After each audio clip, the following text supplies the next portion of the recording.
Hello students, मेरा नाम doctor कामना लुहानी है और मैं गवर्नमेंट पीजी कॉलेज डाकपत्थर में assistant professor department of history हूँ। आज का जो हमारा लेक्चर है वो है सल्तनत कालीन कृषि एवं भू राजस्व। सल्तनत कालीन कृषि और भू राजस्व से रिलेटेड स्रोत जो हैं जिनको मैंने कंसल्ट किया है उनमें सबसे पहले तो मार्को पोलो हैं। मार्को पोलो जो 1274 में भारत में थे और पांड्य काल में पांड्य जो साउथ इंडियन जो एम्पायर था पांड्य काल में वो भारत में थे और उस समय उन्होंने तटीय क्षेत्रों के बारे में लिखा है। इसके अतिरिक्त पैलेसर्ट ये डच ईस्ट इंडिया कंपनी के अधिकारी थे और इन्होंने भी अपने ट्रैवल अकाउंट में जो वर्णन दिया है उसमें इस समय की कृषि के बारे में जानकारी मिलती है। फिर खफ़ी खां जो मुग़ल काल में जिन्होंने मुंतखबुल लुबाब लिखा उसमें भी हमें सल्तनत कालीन कृषि के कुछ अंश कुछ जानकारी मिलती है। इब्न बतूता ने भी कुछ जानकारी दी है अपने विवरण में जो महमूद गजनवी के समय में भारत आया था, मोहम्मद तुगलक के समय में जो भारत आया था और उसने लिखा है, पहले मैं इसका वर्णन ही पढ़ के सुना दूँ। चावल वर्ष में 3 बार उगाया जाता है, गन्ना कपास भी उगाया जाता है, मिट्टी बहुत उपजाऊ है, कताई गुड़ बनाया जाना आदि उद्योग हैं। इसके अतिरिक्त वो लिखता है युद्ध एवं अकाल किसानों की परेशानी को बढ़ाते हैं। तो ये कुछ ऐसे विवरण हैं जिनसे हमें पता चलता है कि तत्कालीन सल्तनत काल में जो कृषि की जो अवस्था थी वो किस तरह की थी। अब सल्तनत कालीन कृषि पे हम सबसे पहले जाते हैं। जब शुरुआती समय से जब हम देखते हैं तो कुतुबुद्दीन ऐबक से पहले बहुत ढेर सारे आक्रमण भारत में हुए थे जिनका मकसद भारत में हिंदुस्तान में रहना नहीं था बल्कि यहाँ पर सिर्फ लूट करना था। मोहम्मद बिन कासिम, महमूद गजनवी, मोहम्मद गोरी और उसके बाद कुतुबुद्दीन ऐबक के समय में फिर सल्तनत की स्थापना हुई। तो बहुत ऐसे मौके आए जबकि भारत की धन संपदा को लूटा गया, यहाँ के रत्नों को लूटा गया, यहाँ की इकोनॉमी, यहाँ की अर्थव्यवस्था को नुकसान पहुँचाया गया। लेकिन उसके बाद भी हिंदुस्तान की अर्थव्यवस्था जो थी वो सुदृढ़ रही। तो इसके पीछे यहाँ की कृषि, एक उन्नत कृषि का बहुत इम्पोर्टेंट रोल है जिसकी वजह से यहाँ के जो संसाधन थे वो कभी समाप्त नहीं हो पाए। बार बार आक्रमणकारी आते गए, इसको नुकसान पहुँचाते गए, लेकिन फिर भी ये अर्थव्यवस्था जो है अपने पैरों पे खड़ी हो गई। आर्थिक दशा कभी भी शोचनीय नहीं हो पाई और कृषि हमेशा उन्नत रही। तो इस उन्नत कृषि कृषि के उन्नत होने के कुछ कारण, लेकिन पहले मैं ये बताना चाहूँगी कि प्राचीन काल की ही तरह मध्यकाल में की भी अर्थव्यवस्था का एक महत्वपूर्ण जो स्रोत था या महत्वपूर्ण जो स्तंभ था वो कृषि था। यानी कि 70 to 90% जो अर्थव्यवस्था थी वो कृषि पर आधारित थी और कृषि का उन्नत होना मतलब अर्थव्यवस्था का सुदृढ़ होना जो कि सल्तनत काल में देखने को मिलता है। तो कृषि के उन्नत होने के कुछ प्रमुख कारण थे। जैसे एक तो पहली बात थी कि अधिकांश भागों में भूमि का प्राकृतिक उर्वरापन था, जो कि हम न सिर्फ सल्तनत काल में देखते हैं बल्कि मुग़ल काल में भी देखते हैं कि भूमि जो थी वो प्राकृतिक रूप से उपजाऊ थी, उर्वरा थी और ये अपने आप ही नहीं थी बल्कि लेस पॉपुलेशन लेस बर्डन। एक तो बात ये थी कि कम जनसंख्या और कम बोझ, भूमि में कम बोझ होना, जनसंख्या में बहुत कम जनसंख्या होना और भूमि पर कम बोझ होना, उसको ज़्यादा नहीं यूज़ किया गया था, भूमि को ज़्यादा नहीं प्रयोग किया जाना काफ़ी समय के लिए, जैसे उसका उर्वरापन बना रहा था क्योंकि जनसंख्या कम थी। दूसरा प्रिजर्व्ड एनवायरनमेंट, संरक्षण था, एनवायरनमेंट संरक्षित था, हमारा पर्यावरण संरक्षित था जिस वजह से भी भूमि उर्वरा थी क्योंकि वर्षा सामान्य थी, नदियाँ थी, हमेशा चल रही थी, नदियाँ भरी पूरी थी, तो इस वजह से भी कृषि जो थी वो संपन्न थी और भूमि जो थी वो उर्वरा थी। भूमि अपना का जो प्रोडक्टिविटी थी, जो उसका उर्वरापन था वो मेंटेन था या था। दूसरी, पर्याप्त वर्षा। वर्षा इस काल में, ना सिर्फ सल्तनत काल में, संपूर्ण मध्यकाल में हम देखते हैं कि सफिशिएंट वर्षा होती थी। ये मॉनसूनी क्षेत्र था हिंदुस्तान, और यहाँ पर वर्षा जितनी आवश्यकता थी उससे भी ज़्यादा वर्षा या उतनी वर्षा तो होती ही होती थी, जिसके पीछे भी मेन कारण था कि प्रिजर्व्ड एनवायरनमेंट, हमारा पर्यावरण संरक्षित था। ढेर बड़ी मात्रा में पेड़ पौधे हुआ करते थे, बहुत ज़्यादा गर्मी नहीं थी, जनसंख्या कम थी, पर्यावरण के संरक्षण के कारण पर्याप्त वर्षा हुआ करती थी, जिससे नदियाँ हमेशा भरी पूरी रहती थी। तीसरा, दीर्घकाल सिंचाई की सुविधाएं। दीर्घकालीन सिंचाई की सुविधाएं, सिंचाई की कृत्रिम सुविधाओं का तो उतनी कृत्रिम सुविधाएं नहीं थी, लेकिन नेचुरल या प्राकृतिक सुविधाएं थी, जिनमें वर्षा और नदियाँ, रेन्स एंड रिवर्स, वर्षा और नदियाँ जो दीर्घकालीन, जो हमेशा चलनी थी सिंचाई की सुविधाएं, वो भारत में थी। इसके पीछे भी फिर वही कारण है, प्रिजर्व्ड एनवायरनमेंट, हमारा संरक्षित पर्यावरण था, जिसकी वजह से बहुत अच्छी बारिश हुआ करती थी, और बारिश होने की वजह से नदियाँ सदा नहीं रहती, हमेशा पानी से भरी रहती थी, हमेशा फ्लोड रहती थी, वर्ष भर बहती रहती थी। और इन नदियों का प्रयोग जो है, उपयोग जो है वो आपके सिंचाई के लिए किया जा सकता था। फिर किसानों की परिश्रमशीलता, किसान परिश्रमी थे, दे वर फोकस्ड ऑन एग्रीकल्चर। किसानों की परिश्रमशीलता की सबसे बड़ी बात यह है कि उसी समय नहीं थे, आज के समय में भी किसान परिश्रमशील होते हैं। नेचुरल है, जिस किसान का अपना खेत होगा तो उसमें वो फोकस्ड होगा, लेकिन उस समय चूँकि बहुत जगह आपके पास रोजगार के साधन नहीं है, बहुत उद्योग धंधे, आपके पास नौकरियां नहीं हैं। यदि किसान है तो है, यदि उसके पास अपने खेत हैं तो उसका नेक्स्ट जनरेशन और उसके पुत्र और उसके पौत्र सब उसी खेती से जुड़े हुए हैं और मन लगा करके उस खेती को कर रहे हैं, क्योंकि उनके पास बाकी के संसाधन नहीं हैं, उनके पास अन्य रोजगार नहीं है, उद्योग धंधों की तरफ वो नहीं जा रहे हैं, they are focused on their agriculture. तो वो एक अलग बात है जो सल्तनत काल या पूरे मध्यकाल में हम देखते हैं कि किसान बहुत परिश्रमी हैं और वो अपना पसीना बहाते हैं अपने खेत में, क्योंकि they don't have any other option other than their agriculture.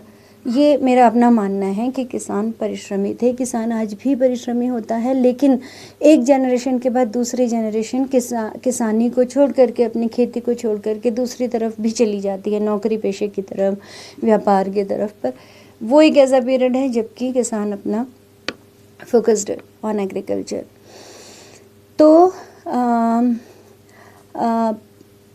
ये चार फैक्टर्स जो है, उर्वरापन, पर्याप्त वर्षा, सिंचाई की सुविधाएं और किसानों की परिश्रम, ये बहुत बहुत बेसिक फैक्टर्स हैं जिसकी वजह से सल्तनत काल में हम देखते हैं कि कृषि अपनी उन्नत दशा को प्राप्त थी। किसान प्रचुर मात्रा में उत्पादन करते थे, खाने पीने की वस्तुओं के दाम अत्यंत कम थे, क्योंकि उत्पादन इतना ज़्यादा हो जाता था और जनसंख्या कम थी।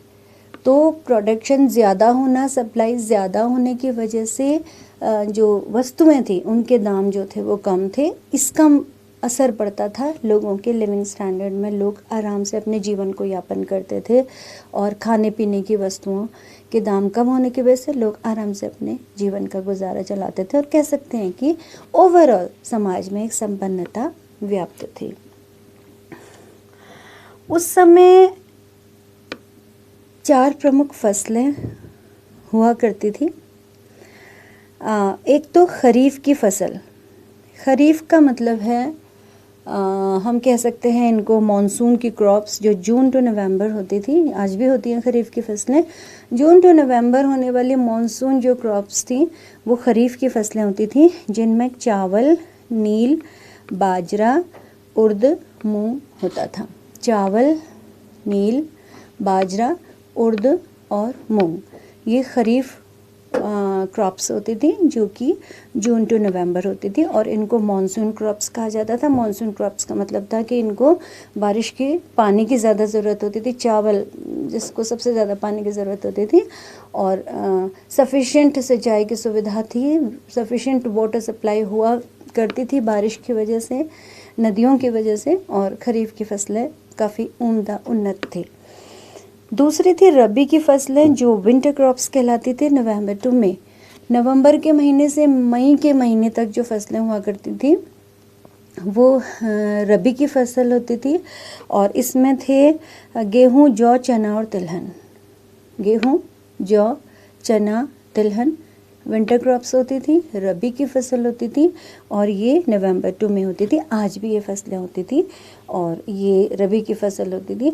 रबी और खरीफ की फसलों के इन बिटवीन ये क्रमिक फसलें थी। इनके बीच में भी कुछ फसलें होती थी जो थोड़े थोड़े समय के लिए हुआ करती थी ज़रूरत के हिसाब से, और वो शॉर्ट टर्म फसलें होती थी, और उसके बाद फिर मेन क्रॉप यानी कि रबी की फसल, और रबी के बाद फिर एक शॉर्ट टर्म फसल थोड़े समय के लिए, और उसके बाद फिर खरीफ की फसल। तीसरे टाइप में हम देखते हैं कि यमुना के मैदान और मध्य भारत में, यमुना का मैदान और मध्य भारत में नील की फसल उगाई जाती थी। हालांकि अभी हम सल्तनत काल की बात कर रहे हैं तो नील का उत्पादन थोड़े मात्रा में हुआ करता था यमुना के उसमें, मध्य भारत में और यमुना के मैदानों में। बाद में नील की फसल जब अंग्रेज़ भारत में आए तो नील की फसल चूँकि कैश क्रॉप थी, यानी कि उससे उसको एक्सपोर्ट किया जा सकता था और अच्छा मुनाफा उसमें होता था, तो बाद में अंग्रेज़ों ने नील की फसल को बड़ी मात्रा में उगाना शुरू किया, और जो ट्रेडिशनल फसलें थी रबी और खरीफ की, उनको हटा करके उनकी जगहों पर जबरन नील की पैदावार की जाती थी, और इससे कई बार नील का विद्रोह और ये सब भी ब्रिटिश काल में हुए थे। लेकिन फिर भी हम इसकी जो हमें उदाहरण सल्तनत काल में भी मिलता है कि यमुना के मैदान मध्य भारत में नील उगाई जा रही थी। ये तीसरी तरह की क्रॉप थी जो कि यमुना के मैदान के आसपास उगाई जाती थी। और चौथी, अफीम की खेती भी भारत में होती थी।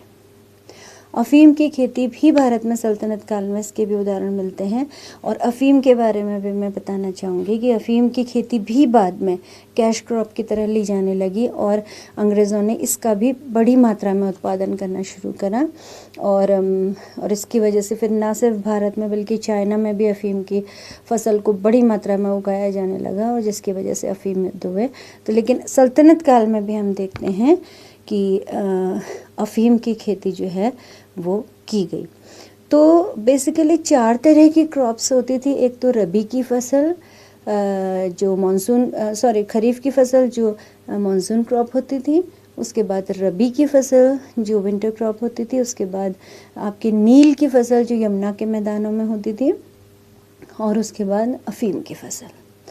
और ये सारी जो फसलें होती थी,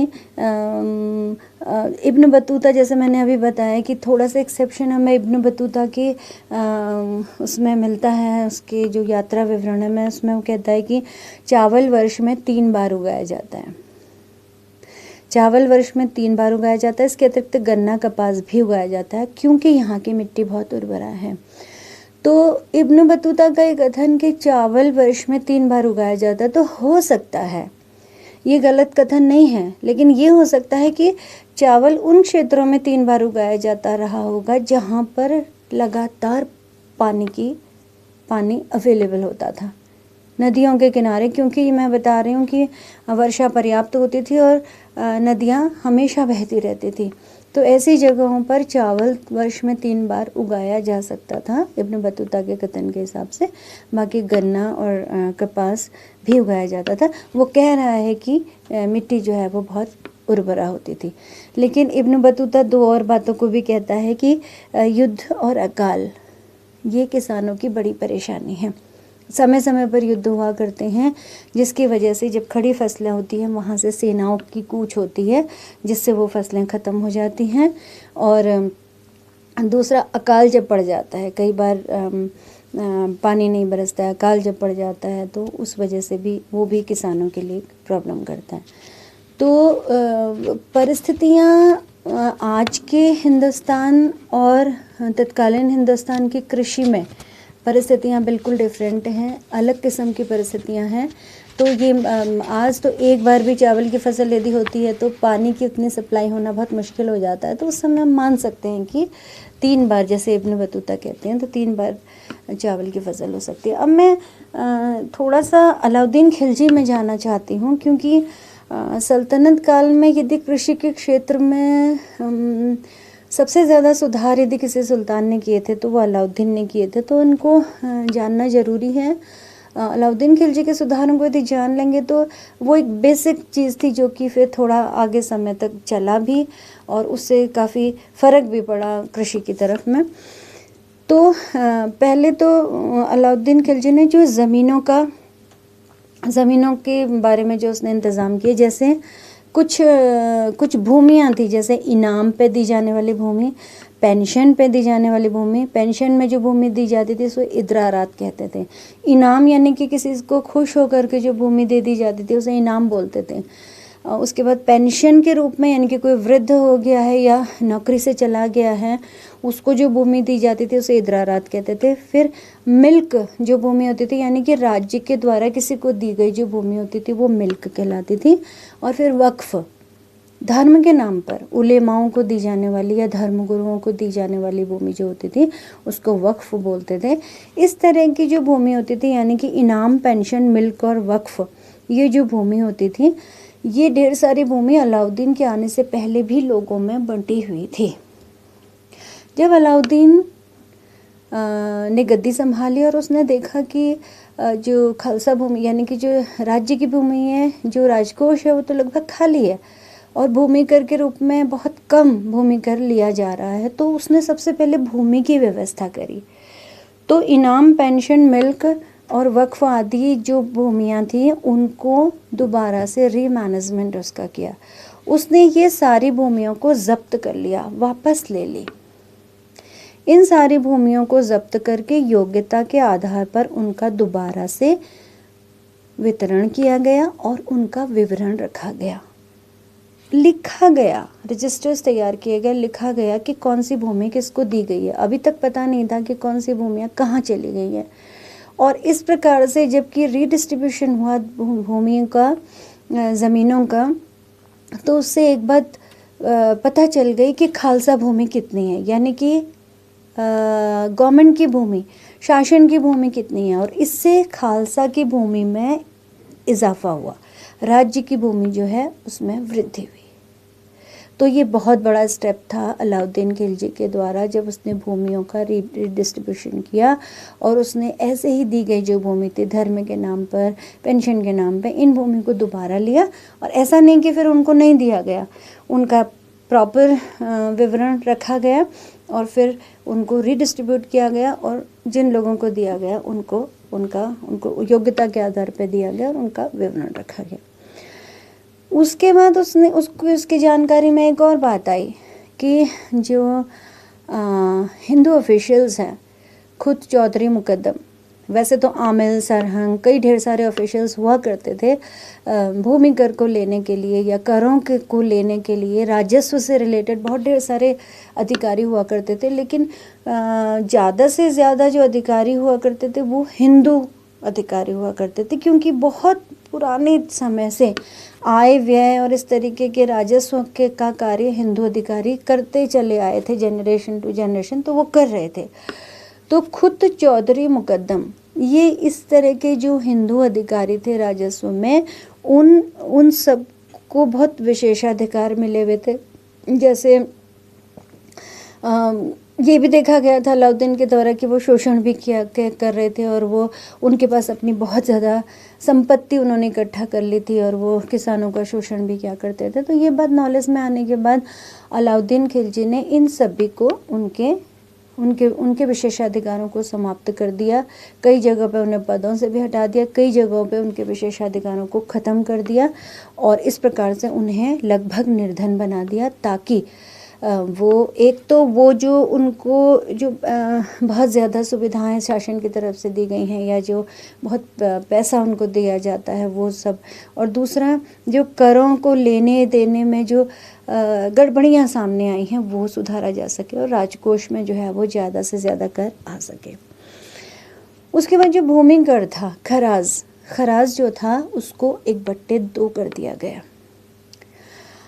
अलाउद्दीन पहला शासक था, सुल्तान था, जिसने कि खराज यानी कि भूमि कर को आधा कर दिया, जो बहुत ज़्यादा था। तो भूमि कर को आधा करना हो सकता है उस समय की नेसेसिटी हो, ज़रूरत हो उस समय की, लेकिन भूमि कर को आधा कर दिया गया। फिर भूमि की पैमाइश करने वाला भी अलाउद्दीन खिलजी पहला सुल्तान था। भूमि की पैमाइश को बिस्वा के द्वारा, बिस्वा एक इकाई मान ली जाती थी, बिस्वा के आधार पर भूमि को नाप लिया जाता था और नपी हुई भूमि में 1/2 कर जो है वो लिया जाता था।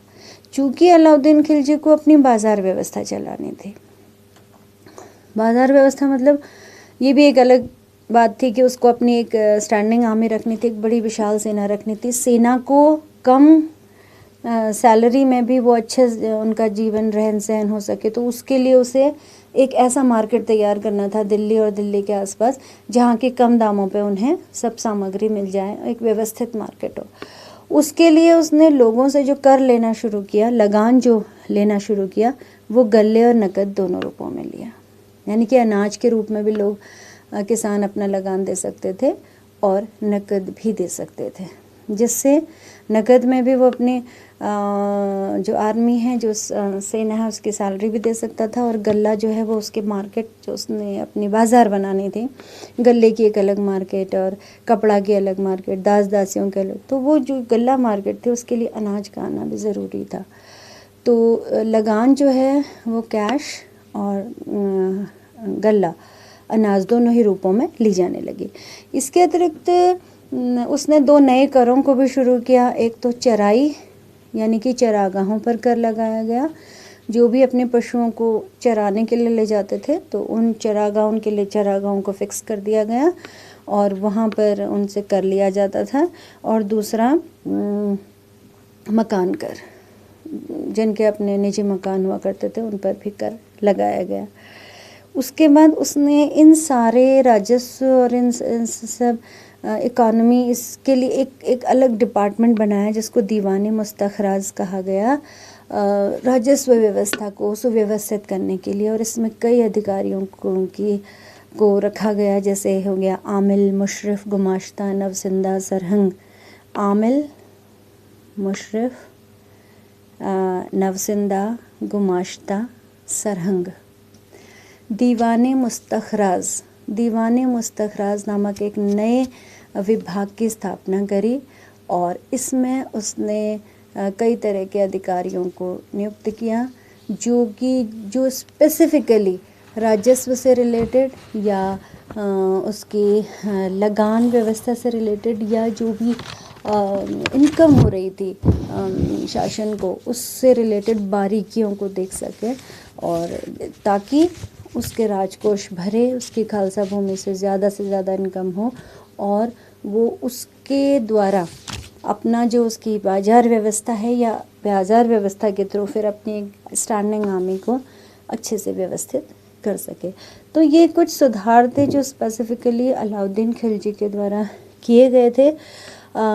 ये तो नहीं कहा जा सकता कि तुगलक वंश में इसका बहुत ज़्यादा फ़ायदा हुआ होगा, क्योंकि तुगलक वंश के आते आते फिर ये बहुत ज़्यादा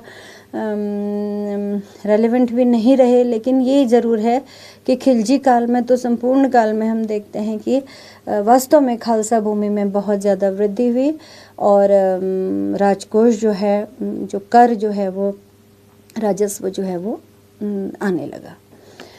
तो अलाउद्दीन के सुधारों के बाद हम राजस्व की तरफ आते हैं। कृषि हमने देखा कि 4 बेसिक प्रकार की फसलें यहाँ पर बोई जाती थी, किसान धन संपन्न थे और किसान अपनी पूरी मेहनत से यहाँ पर कार्य करते थे, तो इसलिए कृषि जो है वो अपनी उन्नत अवस्था में थी।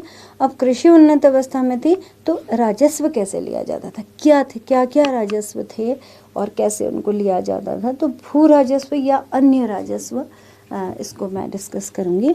सल्तनत काल में बेसिकली 5 कर थे, जिनमें पहला जो कर है जो जनरली पता नहीं रहता या जनरली हमें हर टेक्स्ट में उस कर के बारे में जानकारी नहीं मिलती है, और ये था उश्र।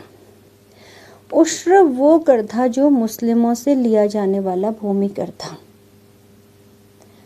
उश्र मुस्लिमों से लिया जाने वाला भूमि कर जो मुस्लिम किसानों से लिया जाना था, ये टेक्स्ट में लिखा गया एक कर था। खराज गैर मुस्लिमों से लिया जाने वाला भूमि कर। अब खराज को भूमि कर आम भाषा में कहा जाता है कि भूमि कर यानी कि खराज, भूमि कर यानी कि खराज। तो जनरली किसान जो है वो एक बड़ा वर्ग किसानों का जो है वो भूमि कर देता है, खराज के रूप में भूमि कर देता है। पर्टिकुलरली मुस्लिम वो वर्ग नहीं है तो उश्र की बात नहीं आती है, तो खराज को एक मान लिया जाता है कि भूमि कर मतलब खराज। लेकिन जो टेक्स्ट यानी कि शरीयत या इसके हिसाब से जो 5 प्रमुख कर हैं, उनमें उश्र जो है वो मुस्लिमों के द्वारा दिया जाने वाला भूमि कर है, और खराज जो है वो गैर मुस्लिमों के द्वारा दिए जाने वाला भूमि कर है। जनरली भूमि कर का मतलब खराज। फिर हो गया ज़कात। ज़कात का मतलब था धनवान मुस्लिमों का धार्मिक कर। ये कर भी नहीं कह सकते, ज़कात का मतलब था कि जो भी मुस्लिम है या धनवान मुस्लिम यदि है या मुस्लिम है, अपनी आय का कुछ हिस्सा स्वयं ही जो है वो दान के रूप में देगा या कर के रूप में देगा या देगा, वो बाहर निकालेगा अपनी आय का वो हिस्सा, तो वो ज़कात कहलाएगा। ये धार्मिक कर भी हम इसको कह सकते हैं, चूँकि वो मुस्लिम वर्ग ही उसे दे रहा है। ज़कात जो है वो सिर्फ मुस्लिम कर दे रहा है।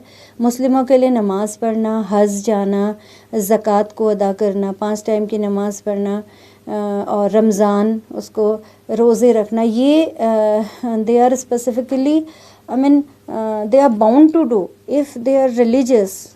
यदि वो धार्मिक प्रवृत्ति के लोग हैं, कुरान को मानने वाले हैं, इस्लाम को मानने वाले हैं, तो उन्हें ये फॉलो करना है। तो ज़कात भी यही है कि आपका मुस्लिम होने के नाते दिया जाने वाला एक कर भी यदि हम कह सकते हैं, या अपनी आय का एक हिस्सा आप जब दे रहे हैं तो वो ज़कात है। फिर आता है जजिया। जजिया मैंने लास्ट में इसलिए रखा, मैं इसे थोड़ा और ज़्यादा समझाना चाहूँगी। गैर मुस्लिमों का धार्मिक कर। जजिया को जनरली हिंदुओं से लिया जाने वाला कर के रूप में देखा जाता है, जो गलत है। जजिया का मतलब था गैर मुस्लिमों के से लिया जाने वाला कर। ये सिर्फ हिंदुओं से लिया जाने वाला कर नहीं था, बल्कि प्रत्येक गैर मुस्लिम से लिया जाने वाला कर था। थोड़ा सा इसका बहुत शॉर्ट में इसका इतिहास बताना चाहूँगी कि मोहम्मद बिन कासिम के भारत में आने के पश्चात से ये शुरू होता चला गया।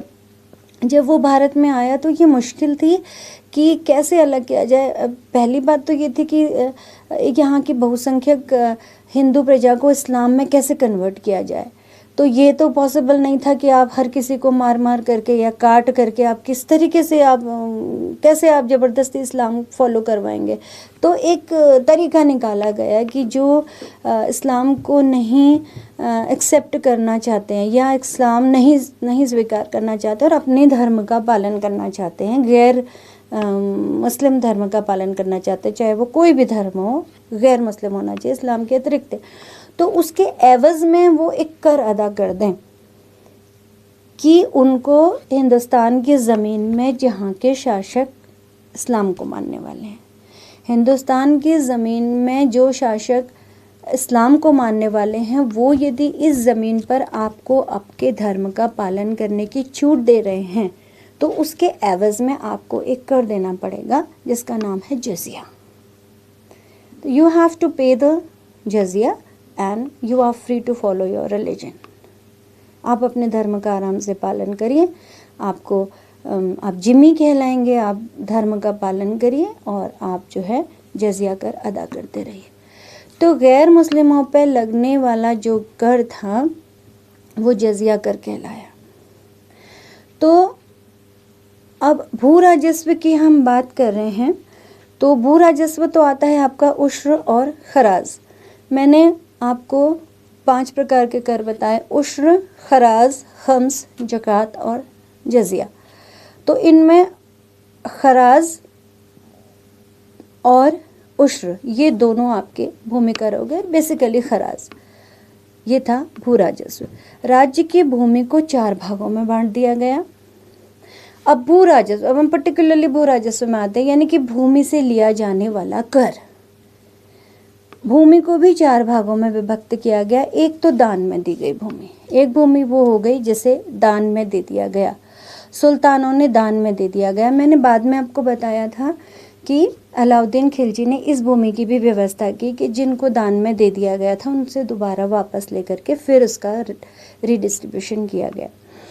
फिर वो भूमि जो मुफ्ती या वलियों के अधिकार में थी, मुफ्ती या वली जो थे उनके अधिकार में जो भूमि थी, जो ये अधिकारी थे, इनके अधिकार में जो भूमि थी वो भी एक तरह की भूमि थी। फिर हिंदू राजाओं के अधीन भूमि, कुछ भूमि ऐसी थी जो हिंदू राजाओं के पास थी। अब उससे भी कर कैसे लिया जाए? एक भूमि तो वो थी जो हिंदू राजाओं के अधिकार में थी, वो हिंदू राजाओं की भूमि थी, वो तीसरे तरह की भूमि हो गई। और चौथी खालसा भूमि।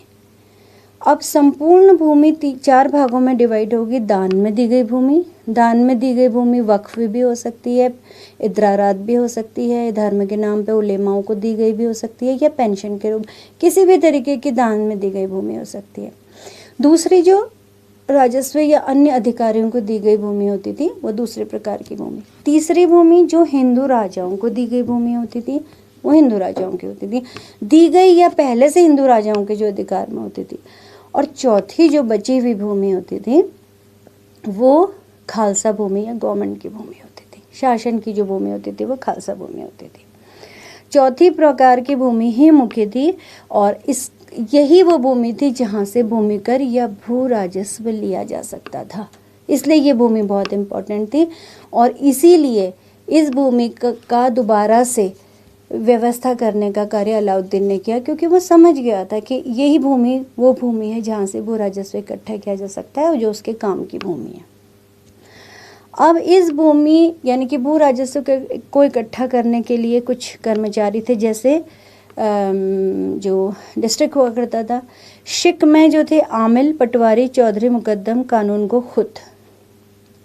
शिक में आमिल, पटवारी, चौधरी, मुकद्दम, कानून गो और खुद ये अधिकारी थे, जिसमें मैंने अलाउद्दीन के समय बताया था खुद, चौधरी, मुकद्दम इनके विशेषाधिकारों को या तो समाप्त कर दिया गया या फिर इनको ही पद से हटा दिया गया और दूसरे अधिकारियों की नियुक्ति की गई।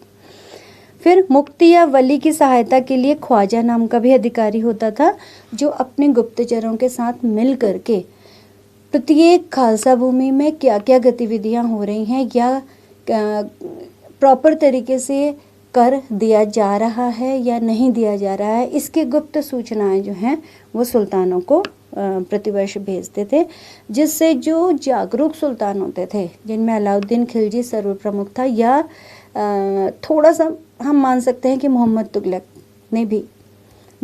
ने भी थोड़ा प्रारंभिक समय में जागरूकता दिखाई थी, तो वो देख सकते थे कि गुप्तचरों के द्वारा जो सूचनाएं आई हैं उससे पता चल जाता था कि उस किस क्षेत्र से जो है वो कर इकट्ठा नहीं हो रहा है, या यदि शिक में यदि आमिल सरहंग या इस तरीके के जो अधिकारी हैं ये प्रॉपर तरीके से अपना कार्य कर रहे हैं नहीं कर रहे हैं, या कर की वसूली, खराज की वसूली ये कर रहे हैं या पूरा वसूली करके ये राजकोष में जमा कर रहे हैं या नहीं कर रहे हैं, या फिर राजकोष में खराज की वसूली करते समय ये कितना किसानों का शोषण कर रहे हैं, कितना ये रख रहे हैं अपने पास, कितना राजकोष में जमा कर रहे हैं। ये सारी सूचनाएं जो हैं वो ख्वाजा नाम का अधिकारी बड़ा इम्पोर्टेंट होता था।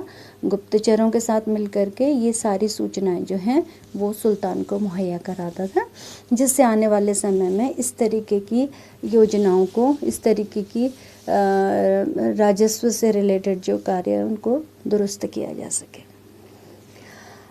अब पैदावार का 1/3 से 1/2 कर के रूप में, यानी कि खराज के रूप में लिया जाता था। जनरली हम देखते हैं कि शुरू से ही 1/3 ही कर के रूप में लिया जाता था, 1/3 से ज़्यादा कर के रूप में नहीं लिया जाता था। सिर्फ अलाउद्दीन ने इसको 1/2 किया था। अलाउद्दीन के समय में चूँकि बाज़ार की व्यवस्था करना एक प्रायोरिटी थी, इसलिए उसने इसको 1/2 कर दिया था। बाकी लगभग सभी के समय में इसको अपना जो जितना भी प्रोडक्ट उत्पाद होता था उसका 1/3 हिस्सा जो है, तीसरा हिस्सा जो है वो खराज के रूप में देना होता था। मोहम्मद तुगलक के समय में दुआब में कर वृद्धि की गई थी। उसकी योजनाओं में एक ये कर वृद्धि था जो 10 से 20% उसने कर वृद्धि की थी। और चूँकि गंगा यमुना के दुआब में कर वृद्धि की गई थी, और जिस समय उसने शुरुआती समय में इस योजना को लागू किया था उसको पता था कि दुआब में ये कर वृद्धि कर रहा हूँ, क्योंकि दुआब का क्षेत्र जो है वो बहुत उर्वरा है, प्रोडक्टिविटी बहुत ज़्यादा होती है। लेकिन उसी समय वहाँ पर अनलकीली अकाल पड़ गया, जिसकी वजह से ये योजना नहीं लागू की जा सकी। लेकिन फिर भी 10 to 20% उसको कर को बढ़ाना एक बहुत बड़ा कदम था, जिससे किसानों को बहुत तकलीफ़ों का सामना करना पड़ा था मोहम्मद तुगलक के समय में। जनरली जो खराज वसूल किया जाता था वो मुद्रा के रूप में किया जाता था। मुद्रा यानी कि पैसे, जो सिक्का होता था, जो मनी होता था, मुद्रा जो होता था उसी के रूप में लिया जाता था, चाहे टंका है या इस रूप में ही लिया जाता था। लेकिन अलाउद्दीन पहला सुल्तान था जिसने गल्ले के रूप में, जैसे मैंने पहले भी बताया कि उसको बाज़ार में अपनी सेना के रखरखाव के लिए उनको कम सैलरी देने के बाद भी वो अपना सामान कम पैसों में ख़रीद सकें, तो उसके लिए गल्ले की भी ज़रूरत थी। तो गल्ले के रूप में अलाउद्दीन खिलजी ने इसे शुरू किया था। अदरवाइज़ टंका ही मेन था जिसमें कि खराज को दिया जा सकता था। अलाउद्दीन और मोहम्मद तुगलक ने के समय में भी, अलाउद्दीन बेसिकली जिसके समय में बिस्वा के द्वारा भूमि की पैमाइश कराई गई थी, और मोहम्मद तुगलक के समय में भी पैमाइश की थी। मोहम्मद तुगलक ने एक कृषि विभाग भी खोला था। कृषि विभाग का नाम था दीवाने कोही, दीवाने अमीर कोही या दीवाने कोही नाम का डिपार्टमेंट भी मोहम्मद तुगलक ने खोला था। मोहम्मद तुगलक की योजनाओं की तरफ हम जाते हैं तो उसमें मोहम्मद तुगलक ने एक दीवाने अमीर को ही तो खोला ही था, उसने एक कृषि फार्म भी बनाया था। एक बहुत बड़ा कृषि फार्म उसने तैयार किया था, और इसमें उसने खुदाई भी करवा दी थी और सारा काम इसमें हो गया था। बहुत ज़्यादा पैसा भी इसमें इन्वेस्ट कर दिया गया था। लेकिन जैसा कि जनरली मोहम्मद तुगलक के समय में होता आया था, और तत्कालीन इतिहासकार बर्नी से लेकर अफीफ तक सब इस बातों को लिखते हैं कि ठीक समय में उसकी योजनाएं बदल जाती थी। सारा कुछ पैसा इन्वेस्ट करने के बाद भी फिर वो अपनी राजकीय फार्म की योजना से पीछे हट गया और फिर उसने उसको लागू नहीं किया। तो एक राजकीय फार्म जो मोहम्मद तुगलक ने शुरू किया था कृषि के लिए, वो उसकी एक योजना का हिस्सा था, लेकिन वो उसे पूरा नहीं कर पाया। पर हाँ, दीवाने अमीर कोही नामक एक एग्रीकल्चर डिपार्टमेंट की उसने स्थापना की थी, जिसके द्वारा कृषि की देखरेख की जाती थी। गयासुद्दीन तुगलक ने एक आदेश निकाला था जिसमें उसने कहा था कि 1/11 और 1/10 किसी भी कीमत में 1/10 से 1/11 से ज़्यादा, 1/10 to 1/11 इससे ज़्यादा की कर वृद्धि किसी भी हालत में कृषि के क्षेत्र में, एग्रीकल्चर सेक्टर में नहीं की जाएगी। शायद अलाउद्दीन खिलजी के समय में उसे लगा था कि कर वृद्धि इतनी ज़्यादा है और किसानों का शोषण हुआ है, तो इसको रोकने के लिए जब जैसे ही गयासुद्दीन तुगलक गद्दी में बैठा तो उसने आदेश निकाला था कि 1/10 और 1/11 से ज़्यादा किसी भी हालत में कृषि क्षेत्र में वृद्धि नहीं की जा सकती है। फिरोज़ तुगलक के काल में संपूर्ण काल के लिए, उसके संपूर्ण काल के लिए लगान को निश्चित कर दिया गया था और उसके समय में ठेकेदारी व्यवस्था भी शुरू कर दी गई थी, जो एक नेगेटिव फैक्टर था, यानी कि कर वसूलने के लिए का कार्य ठेकेदारों को दे दिया गया था। अब आमिल, सरहंग, नवासिंदा इस तरह के कोई अधिकारियों को नहीं रखा गया था। तो जैसे मैं पहले भी बता रही थी कि अलाउद्दीन खिलजी के समय में किए गए कृषि संबंधी सुधार ज़रूरी नहीं था कि तुगलकालीन समय में वो काम आए होंगे। अलाउद्दीन के समय में वो काफ़ी रिलेवेंट थे, लेकिन धीरे धीरे अलग अलग शासकों की अपनी सोच होती है। तो फिरोज़ तुगलक के समय में इस ओर ध्यान ने, हालांकि फिरोज़ तुगलक अपने सुधारों के लिए फेमस है और उसने कृषि के क्षेत्र में भी कई सुधार किए। एज उसने कई नहरों को, जो मैं दूसरे लेक्चर में बताऊंगी, उसने कई नहरों को सिंचाई के लिए उसने नहरों, वो पहला एक सुल्तान था जिसने नहरों की व्यवस्था करी बहुत बड़ी मात्रा में, कुएं खुदवाए, जलाशय तालाबों को खुदवाया, वो एक अलग बात है। लेकिन कर वसूली का कार्य उसके समय में ठेके में चला गया, यानी कि ठेकेदारों को दे दिया गया कर वसूली का।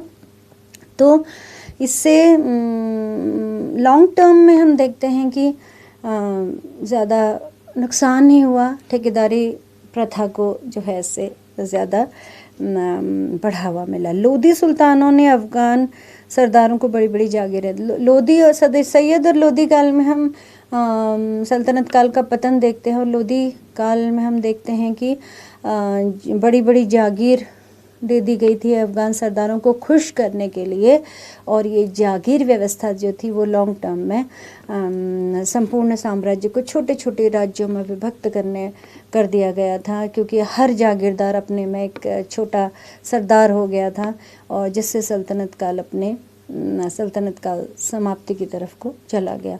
तो सैयद और लोधियों के समय में कृषि की दुर्दशा होती चली गई और किसी ने ये ध्यान नहीं दिया कि किस तरीके से कर को लिया जाएगा। तो संपूर्ण सल्तनत काल में भी हम देखते हैं तो कुछ लूप होल्स या कुछ ड्रॉबैक्स मुझे देखने को मिलते हैं, कुछ दोष जैसे हैं कृषि को लेकर के, जैसे कि भूमि की पैमाइश न करना। अलाउद्दीन और मोहम्मद तुगलक के अलावा हम देखते हैं कि भूमि की पैमाइश नहीं कराई गई। एक हैफेजर्ड सा था, एक बिखरा हुआ सा था, पता नहीं चलता था कि साम्राज्य की भूमि कितनी है, तो इसलिए कितना कर आ रहा है, ये यदि ठेकेदारी व्यवस्था में है या जागीरदारों पे छोड़ दिया जाता था तो कितना कर वो वसूल कर सकते थे। तो भूमि की पैमाइश न कराना एक बहुत बड़ा दोष था कृषि का, जो हर सुल्तान के समय में इसको ध्यान दिया जाना चाहिए था कि भूमि की पैमाइश कराया जाए। भूमि का ठेके पर दिया जाना, फिरोज़ तुगलक के समय से भूमि को ठेके पर दिया गया था, जिससे कि एक प्रॉपर व्यवस्था नहीं थी कर की, और ठेकेदार अपने हिसाब से कर वसूला करते थे। उनका अपना एक टारगेट होता था, उसको वसूल करने के लिए वो किसानों का शोषण करते थे और उन्हें अपना पैसा चाहिए होता था। जैसे हम बाद में ब्रिटिश काल में देखते हैं आपके रैयतवाड़ी व्यवस्था और जागीरदारी व्यवस्था, इसमें हम देखते हैं कि अपना एक टारगेट फिक्स होता था, उसको लेने के लिए किसानों से आप जितना भी वसूल करना चाहे किसानों का कितना ही शोषण करना पड़े। तो ये ठेका व्यवस्था जो है इसने भी बाद में कृषि को बहुत नुकसान पहुंचाया।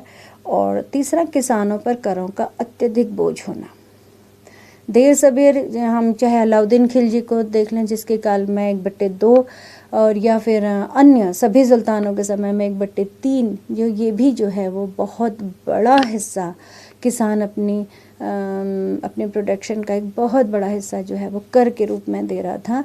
ये एक बहुत बड़ा दोष था सल्तनत कालीन कृषि का, जिससे ठीक है खालसा भूमि में जो शासन की भूमि थी या राजकोष जो है वो तो भर जाता था खराज के द्वारा, लेकिन किसानों की दुर्दशा थी। किसान उसको जुटाने के लिए बहुत परिश्रम करते थे या बहुत शोषित होते थे, और जिसका प्रभाव लेटर ऑन जब हम देखते हैं तो ब्रिटिश काल में हमें देखता है कई तरह के किसानों के विद्रोह हुए थे। जब जागरूकता आने लगी तो उन किसानों ने विद्रोह करे, ये रिफ्लेक्शन हमें बाद में मिलता है, लेकिन कुल मिलाकर के किसानों का शोषण हो रहा था। तो इस प्रकार से सल्तनत कालीन कृषि और भू राजस्व का यदि हम देखते हैं तो कृषि तो डेफिनेटली अपनी उन्नत अवस्था में थी, क्योंकि नेचुरली इसका सबसे बड़ा श्रेय यदि जाता है तो उस समय का पर्यावरणीय संरक्षण था, जिसकी वजह से सिंचाई की सुविधाएं थी, भूमि की उर्वरा शक्ति थी और किसानों की परिश्रमशीलता थी। और यदि भू राजस्व को यदि हम देखते हैं तो शासकों ने कोई कसर नहीं छोड़ी थी कि वो किसानों का शोषण करें या किसानों से बड़ी मात्रा में करों को वसूल करें।